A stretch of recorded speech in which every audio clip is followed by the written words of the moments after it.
Irema na wũimbo mwĩrĩ-inĩ nĩ mbica ĩrĩa ũratũngana nayo wacemania na Esther Njeri, ruo rũrĩa aratũngirio nĩ mũthuriwe thutha wa gũkorwo matiganĩte kwa ihinda rĩa mĩeri 5. Ũguo mũranyona mũthuri wakwa arahũrire, mũthuri tũciarĩte nake ciana 4 na tũgaikara nake mĩaka 20. No tũrakinyire tondũ wa mbara kũjitagĩrĩria cai wĩ mũhiũ, ndĩrona tũtigane na ndĩroka kwĩikaria. Njeri wa ũkũrũ wa mĩaka 40 augĩte aratũngirio ngero ĩyo mĩaraho ya mũthenya wa ira rĩrĩa aragĩrĩte ciana ciake 2 kuma kwĩ mũthuriwe iria irathiĩte kũmũcerera.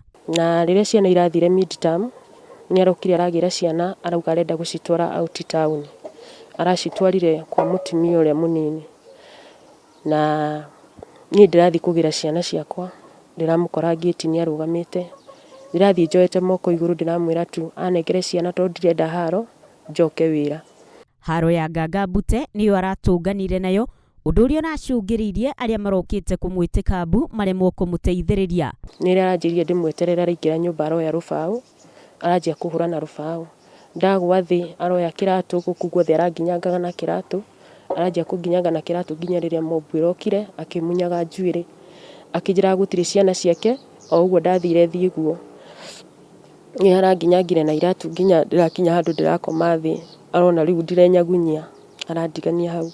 Hwaĩ nĩguo arakorirwo akĩamũkĩra ũrigiti, ona thengia wa mũthuriwe kũmwĩtĩĩra atĩ gũtirĩ kũndũ angĩtwarwo.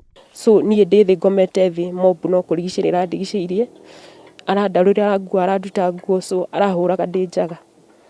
Ndĩracokire kũrogoterwo nguo kũrĩa irĩ ndarũkangu na iratũ. Ndathiĩ Central, ĩrakoririe akinyĩte, ngĩiguo nĩ nduthi araingĩra thĩinĩ.